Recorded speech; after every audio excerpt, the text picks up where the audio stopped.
When I was in middle school, I was a pretty shy kid.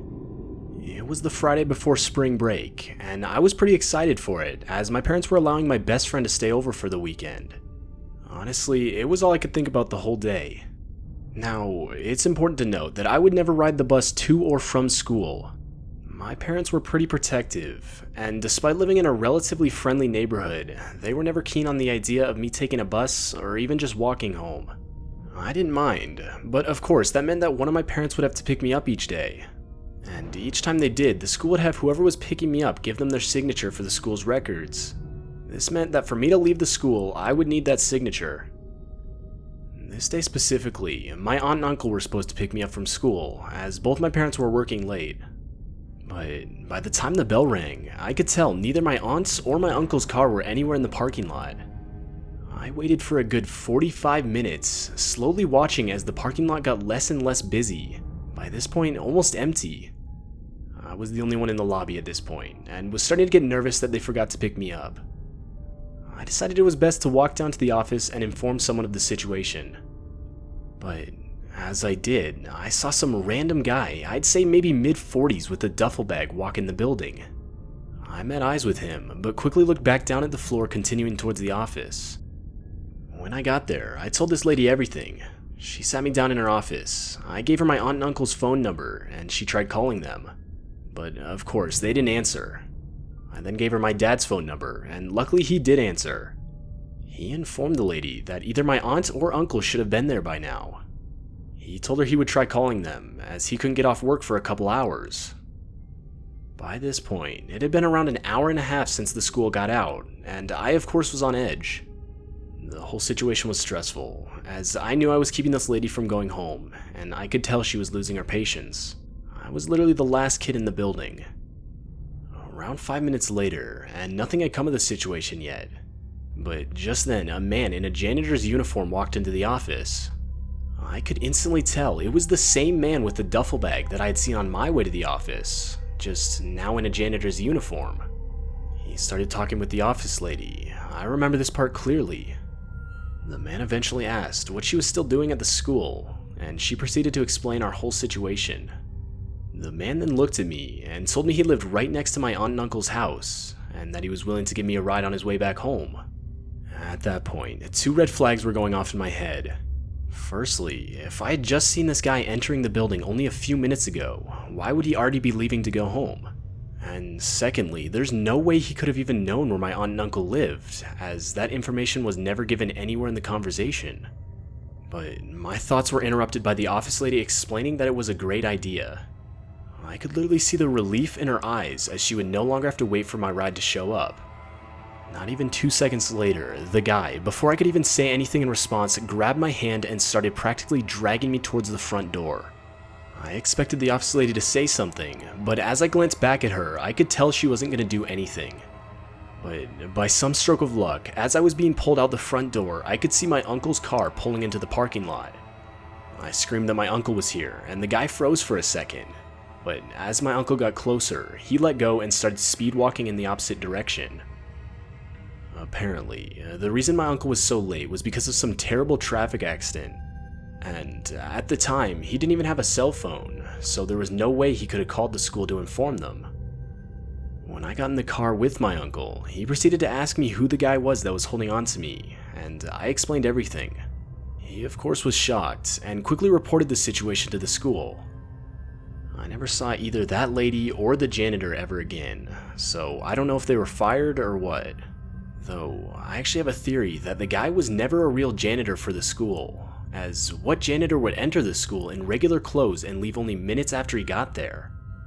Either way though, the whole thing was really traumatizing for me, and it still haunts me to this day.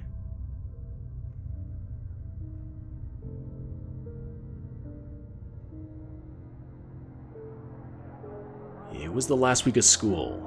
I was in middle school, and I remember you could feel the tension as everyone knew summer break was almost here.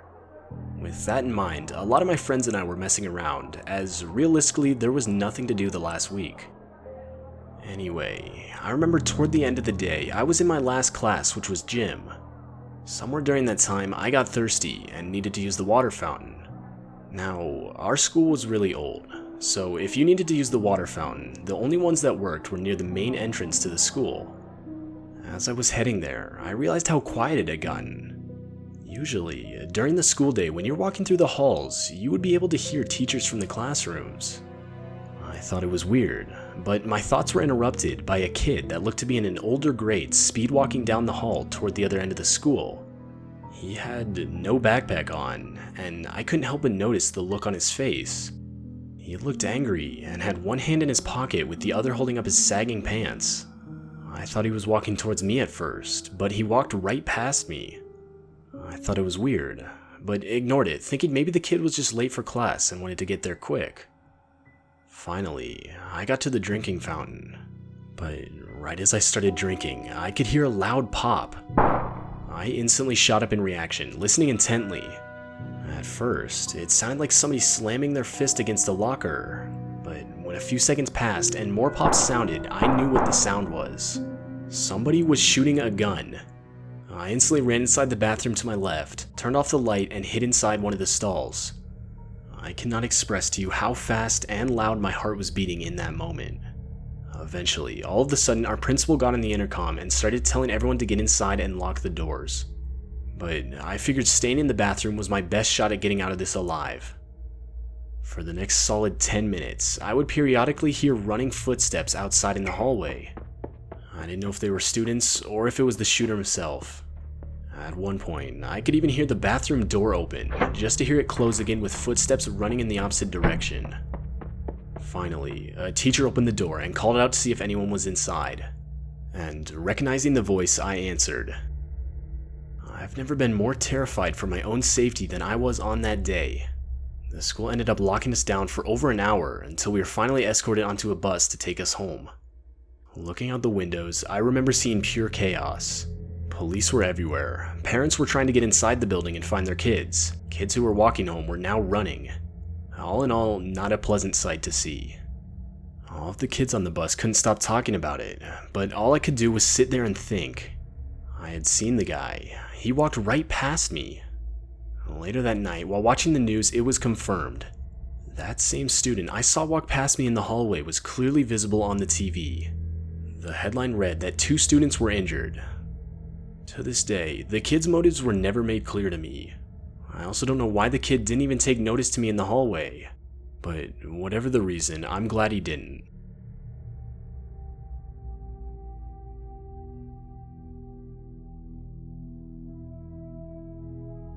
Back when I was in middle school, I was in band.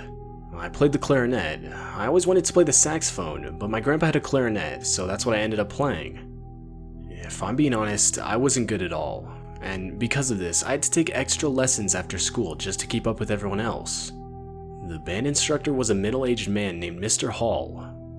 After a while, noticing I was falling behind, Mr. Hall himself started offering me extra lessons at his house. I don't know why, but for whatever reason, the idea of taking lessons at my middle school teacher's house made me uncomfortable, and I refused. He was pretty persistent though, and would offer at least once a week, to which each time I would again refuse.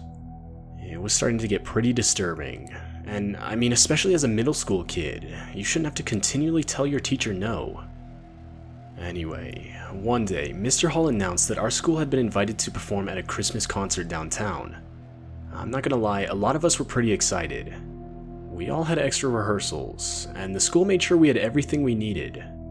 Fast forward to the day of the concert, and we all met at our designated area. As we got dropped off, Mr. Hall told all the parents where to pick us up once the concert was over.